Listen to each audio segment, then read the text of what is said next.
On November 7th, 2024, the chairman of the Federal Reserve openly defied the President of the United States of America, declaring essentially that even the leader of the free world could not supersede him.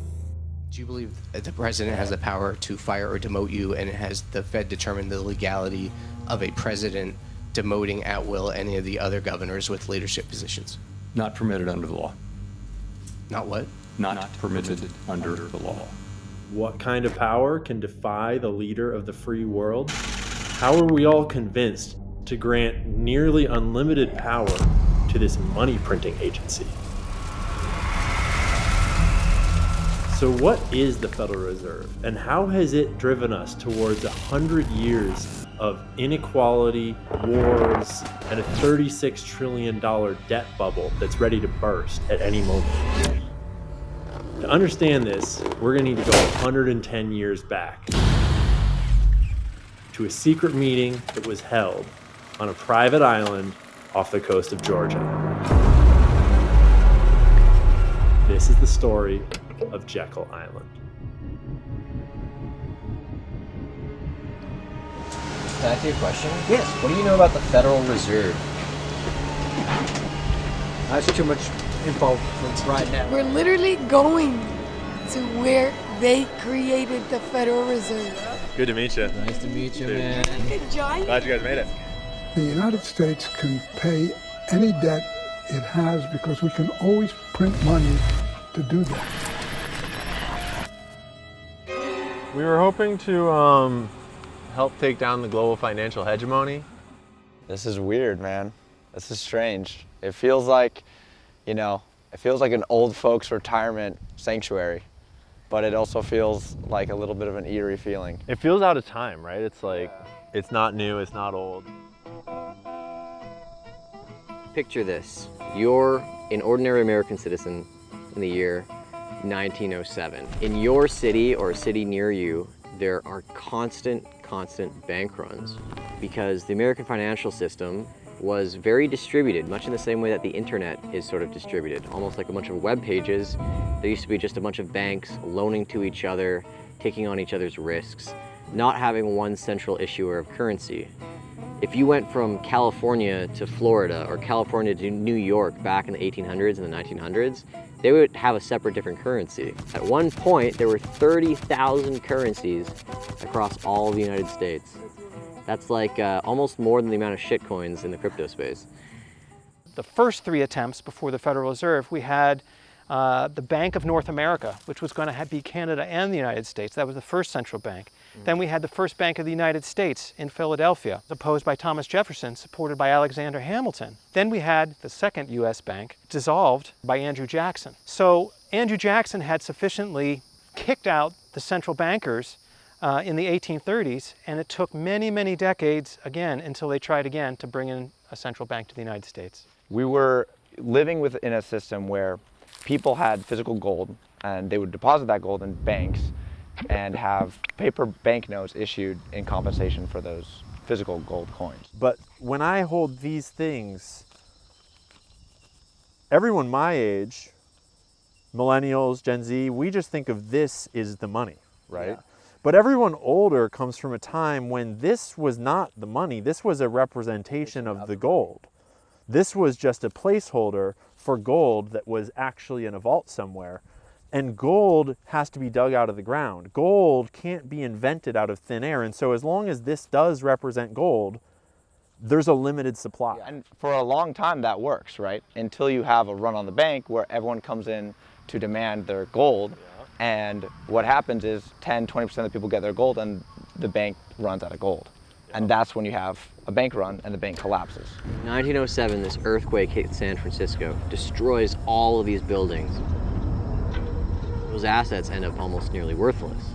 And so you have these banks all across one of the biggest cities in America that are just going belly up, and it causes contagion to other banks. It just takes one key player, one key event to trigger this domino wave. And basically it just set in motion all this banking panic. People were afraid, people were angry, so they looked at the banks as if it was their fault. But at the same time, the gut reaction wasn't, let's give it all over to the government, because America had fought for like hundreds of years to not have one central party controlling all the banks.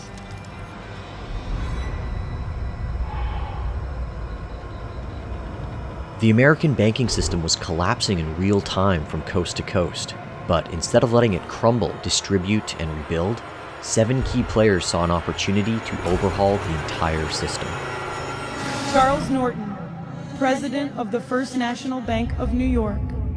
Frank Vanderlip, President of National City Bank. Henry P. Davison, Senior Partner and Confidant of J.P. Morgan. A. Piat Andrew, Harvard Economics Professor and Assistant Secretary of the United States Treasury Department. Benjamin Strong Jr., Vice President of the Bankers Trust Company. Paul Warburg, a German-born financier and descendant of the Warburg banking dynasty. And finally, Senator Nelson Aldrich, a U.S. Senator from Rhode Island and Chairman of the National Monetary Commission. So Aldrich is a general in the Civil War, right? But then after the Civil War, he gets into politics eventually. The Panic of 1907 happens. He gets appointed to a special panel. He creates the National Monetary Commission, whose sole purpose is to study the 1907 banking crisis and then to create, potentially a solution. The U.S. banking system is not sufficiently centralized. There's too much risk and too many panics that, frequently cause these banks to collapse. He winds up creating this Aldrich plan, which essentially evolved directly into creating the Federal Reserve. They organized this meeting here at Jekyll Island, first in New Jersey in November of 1910. And they came here and held one of the most secret meetings of all time. The only person who knew who was involved in the meeting was J.P. Morgan, because he is the one who provided them the Federal Reserve room. And all 6 of them wanted a way to come to Jekyll Island, but without being seen together, because at the time, if any journalist found them together, it would raise some flags. Because nobody at the time wanted a central bank. And any reporter who asked, they just said, we're going down to southern Georgia for duck hunting. No big deal. Either duck hunting, getting away for the winter. So these 6 men all embarked on this journey to go from New York to Jekyll Island, which was around a 2-day trip. 2 of them changed their name completely, and all of them were instructed to use their first names. And these 6 men essentially worked together for an entire weekend. They create this plan to create reserve banks, and each reserve bank will create and issue a centralized currency that will become, the currency of the United States, the sole currency of the United States, eliminating the ability of individual banks to issue their own notes. The goals of the Aldrich Plan were to essentially create a central bank without calling it a central bank. So they did everything in their power to obfuscate it, to use different language, to try and distance themselves from this idea of one lending party that most of the public feared would end up basically absorbing every piece of capital and siphoning off all the productive wealth of the economy. The problem with the original Aldrich Plan is that it was overtly too pro-banker. The Democrats, which were anti-centralized banking, shot it down. And so what they did is they modified it in several different ways. One of the ways they modified it was creating, the Federal Reserve Board of Governors, who would reside in Washington, D.C., and were appointed by the President and confirmed by the Senate. Now, the interesting thing that they built into, the new Federal Reserve System was that Board of Governors actually wouldn't have direct control over monetary policy. The one that would have that control was the New York Fed, the most influential of all the 12 Federal Reserve banks. So they got President Wilson to sign the bill, and after, their main priority was like, we're gonna have him sign it, and then we will alter the rules once it is signed. Saying the word bank was like, it was a 4-letter word. So that's why the Federal Reserve is not called a bank. They wanted to make it seem like it came from the government, so they called it federal. They wanted to make it seem like they actually had some assets, so they called it a reserve. It's neither federal and it's not a reserve. But what I don't understand is how were they able to get away for it for so long? Because today we see those banks and people trust those banks with their lives, which is funny to see that sort of shift from going to fearing central banking to loving them and being like a ride or die to the banks. I think that's a testament to how successful this original meeting on Jekyll Island was in 1910. to go from an era where people distrusted banks to 114 years later, they completely trust banks and they don't have any understanding as to why they should distrust banks. We have an independent central bank that has served us well. We need to do our work in a way that's outside the political process to the maximum extent possible. The Federal Reserve is an independent agency, and that means basically that there is no other agency of government which can overrule actions that we take. So, with all you know about the founding of the Federal Reserve, how do you feel about them today? I plead the fifth. The education has been complete and total, and I think if you could bring back to life the 6 members of the Jekyll Island meeting, I think they would be wildly impressed with how successful their project was 114 years later.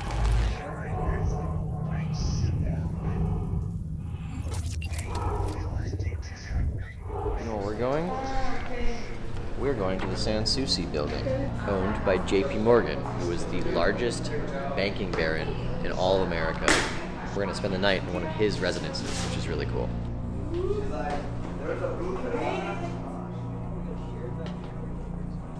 So you could have private conversations about how you're going to enslave the world. Oh my God. Scheme about how to force all the other banks to buy into your bank and Hop out of the window and escape after banging your friend's wife.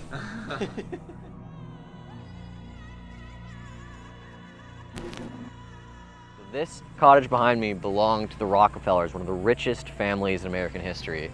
But it has a really, really dark secret that we're going to explore. We are at Indian Mound Cottage, also known as the Rockefeller Cottage. Yes, those Rockefellers. Now, why is this place called the Indian Mound Cottage? When the French first arrived here, they were greeted by a tribe of Indians called the Gwali Indians and also the Timucua Indians of this region. Those Indians, in some of the logs from the French explorers, were said to be, at times, either 6'8" to 7.5 feet tall. So they were giant, massive. And unlike a lot of other encounters, these Indians were actually really receptive to the French explorers that had come to these lands and wanted to engage in trade relations with them. The Indians start to show them some of their culture, their rituals, and things that they do. One of the nights, what happens is there's a big circle of dancing men and women, and they're cheering, and they're doing a dance. One of the shamans, dressed in this garb, comes up to one of the Frenchmen and shows him this stone pillar, this altar, or perhaps a mount. A woman comes out with the body of a child, no older than 2-3 years old. And without getting into more gruesome detail, the child's life is taken, and the child is placed upon the altar, and the ritual, the dances continue. The Frenchmen get very creeped out, and they decide, yeah, let's continue onwards down the river here, down in Georgia, and maybe find somewhere else to post up. We know that there are accounts of native tribes all around the Americas partaking, the Aztecs, the Mayans, and perhaps the Gwali Indians partaking in child sacrifice. And yet, with this historical record, known by quite a few people that have moved here, the Rockefellers decided to build their cottage on what is perceived to be one of the exact sites of one of these rituals.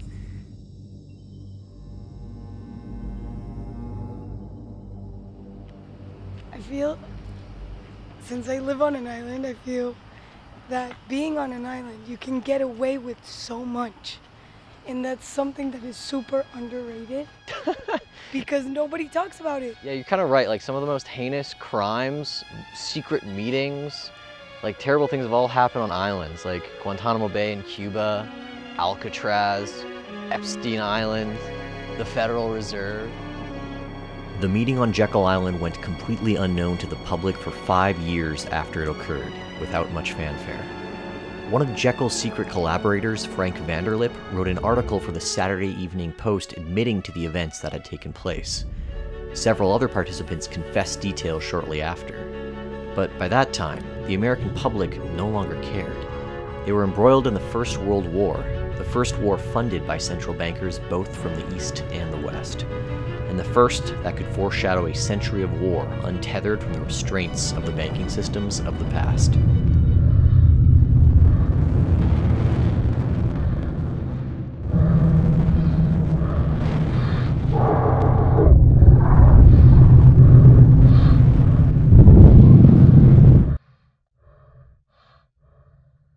After World War II, this is the first time that we've had the Fed in charge in the United States after a major war has just swept Europe, and the US is clearly on top in the global order. They've got all this industry and all this power, and they have this meeting called Bretton Woods where they're going to heal the global financial system, reset the global monetary system because everyone is decimated. And this is where they make the dollar, the US dollar, the global reserve currency, and they set up a system by which every other country is going to be beholden to the US dollar and to the Federal Reserve System. On one hand, they'll manipulate another country with monetary policy and try to force countries to do their bidding through monetary coercion, and if they don't comply, then they have the jackals, the CIA, to come around as the muscle and to overthrow the government or to assassinate someone or to start a coup or whatever it is. And so now you've gone from the Federal Reserve taking over the United States and the United States money, and then after World War II, the whole global monetary system needs to be rebuilt, and they rebuild it in the Fed's image using the American dollar while founding the covert military force, essentially, that is going to enforce that dollar supremacy all around the world. After World War II, we see the expansion of this dollar system. You know, for a few years there's peace and quiet as the CIA is built up, and you know, the IMF starts to make these loans to poor countries and basically extort them out of their assets, and get them to use their votes and their power in the UN to support U.S. Foreign policy. And as compensation for the loans that they make, they get their land or their natural resources as collateral that can be sold off to U.S. corporations. So essentially what it does is you're right, globalizes the U.S. corporate interests and allows them to gain more wealth and more power and status than ever before. In the Dune universe, they talk about spice, this magical element that enlightens and awakens people, and it's kind of this thing that all the nations are fighting over, and our version of that is credit. It allows us to exceed the boundaries of our actual country's productivity by borrowing from the future. We're literally taking something out of time to enable us to do, superhuman things in the present. And it's just like a drug. It has all the qualities of the perfect type of addictive concoction. Oh, absolutely. Politicians, they could never ask their citizens to fund wars or other projects. Yeah. And so this is the easy way for governments to get the money without asking their citizenry. They actually take it from their citizenry in the form of inflation. Do you know about the Federal Reserve and what happened on this island? I'm actually giving them a tour telling them that right now. Oh, that's amazing. What do you think so far? Great. Oh, it's fantastic. Yeah. Awesome. It feels at ease. Like nothing can go wrong here. There's peace. So it's relatively small. It's peaceful. It's deserted. It kind of lulls you to sleep. This kind of hum of the bugs, like they're playing a concert that's streaming directly in your ears. This island really is a pretty place, a beauty to hold. But underneath all of the greenery, the animals here, the well-maintained lawns, the cheery people we see riding on bikes, there's some really, really dark history.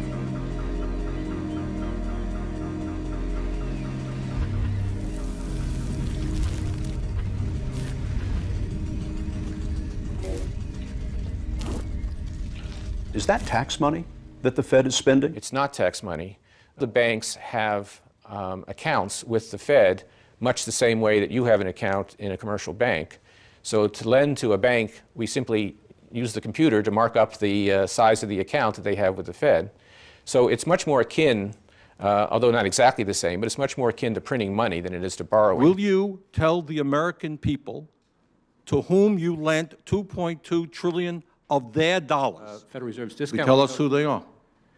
No, because the reason that And Ben Bernanke, in a statement at a Wall Street dinner, said in front of everyone, he said, we now know that the Fed was responsible for the 1930s Great Depression, and he said, we're sorry, and we promise it won't happen again. Yeah.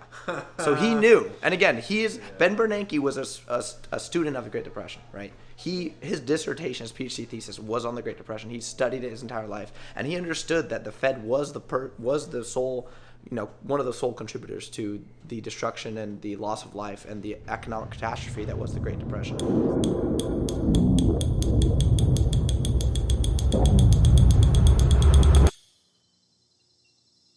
And then, 58 years after the founding of the Federal Reserve, something changed. I have directed Secretary Connally to suspend temporarily the convertibility of the dollar into gold or other reserve assets. Your dollar will be worth just as much tomorrow as it is today. Spoiler alert, it wasn't temporary.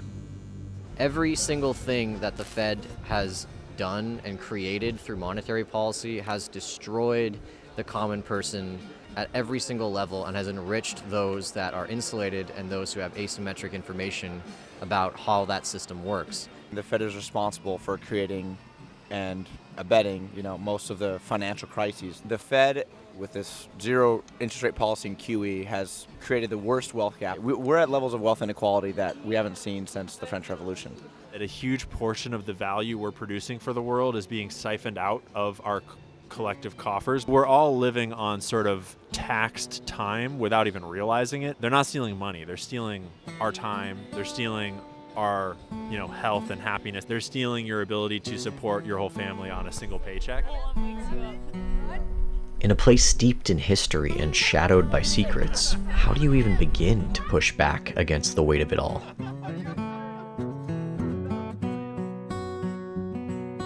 Jekyll Islands, where they plot the scheme, those powers hidden, pulling at the seams. Oh, the money's down, slipping through our hands.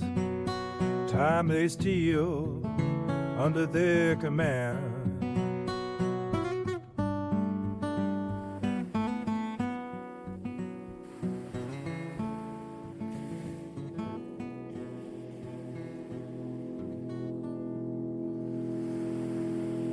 The actions of the Fed affect everything, down to the mental health and the stability of families. This can be seen in graphs and rates of suicide and depression among young men who have been unable to find work, right? Largely because of the boom-bust cycles the Fed has created. In my family, after 2008, my brother, who was in real estate, who was a broker, lost his business and basically spent a decade hopping between jobs, surfing on couches, living at home, battling with depression, battling with nihilism. And he was unable to get ahead in life and build a business and build back credit because of the debt and the over-speculation that had ruined him, that had popped and completely ruined his financial future. And seeing him completely destroyed by that was very painful for me growing up. He was my next oldest brother. He was the person I was closest to and a person I admired. And seeing him hurt by that and just be hopeless and not know what to do was very difficult. Because what the Fed does is insidious. They're not overtly marching into a town and destroying some jobs, or overtly stealing somebody's money, or overtly closing a bank account. But their actions and the side effects of those actions, of the 0% interest rates and the boom and bust cycles, destroy much of the real economy. Post-2008, the economy changed. We allowed the banks to live, and the small business owners and the entrepreneurs to get crushed, and that wealth effectively evaporated from their hands and was transferred to the wealthy. The Fed robs us through the boom and bust cycles that they create, and they socialize the losses by running QE and inflating the debt away. And every time that debt is used to bail out the wealthy and the connected and the powerful over and over and over again. You know, there's a lot of focus on New York billionaires these days, but my favorite one is not running. Compromise is not a bad word. Compromise is what democracy is all about. That you get most of the people get a good percentage of what they want. A handful of people on the two sigmas out get almost nothing, and then that's the way we come together and move. Their vain attempt to kill the credit cycle has created this financial gravity that's trapped the federal government, as well as most private citizens, in a debt trap, in the singularity, and it's crushing. You know, if you're in debt, especially student loan debt, you can't discharge that via bankruptcy. You're trapped for life. Jefferson once said, right, there are two ways to enslave a nation, by the sword or by debt. And the Fed succeeded in doing it through debt.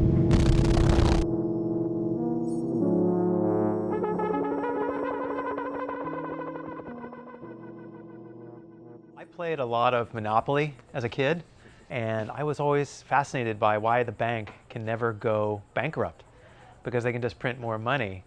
So here we are at the birthplace of the American version of the bank that can't go bankrupt and can print more money for any reason. Because the moment that you tokenize, dollarize the exchange of my life's value for your life's value, that opens it up to greed, to manipulation, and to bad actors. They keep you so tired and so busy that you don't even want to question anything. They bombard you with a 9-to-5 job. They make both the mom and the dad work. They make your children go to school and be raised by the system. And they hide it as though it's the government. They hide it as though it's the US government, but the actual empire is the wealthy bankers on top. The way you make money in today's world is by sinning, right?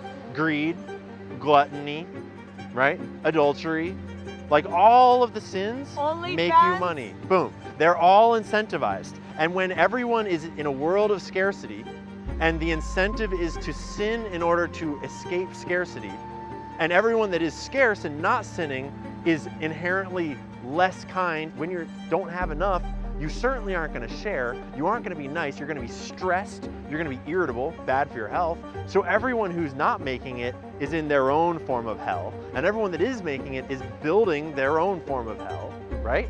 And so the system, it's whether they design it that way or not, the Federal Reserve sets up a world where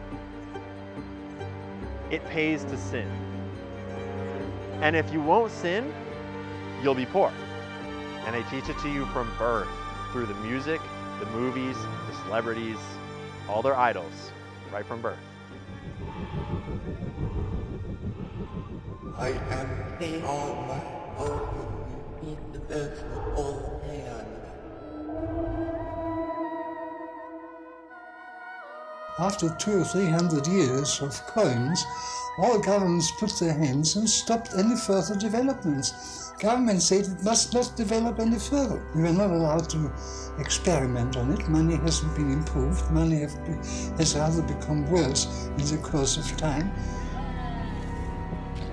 I don't believe that we should ever have a good money again before we take the thing out of the hands of government. We can't take them violently out of the hands of government. All we can do is, by some sly roundabout way, introduce something they can't stop. So I regard the Federal Reserve as one of the most transparent central banks in the world. That's a statement. What do you fear about the audit?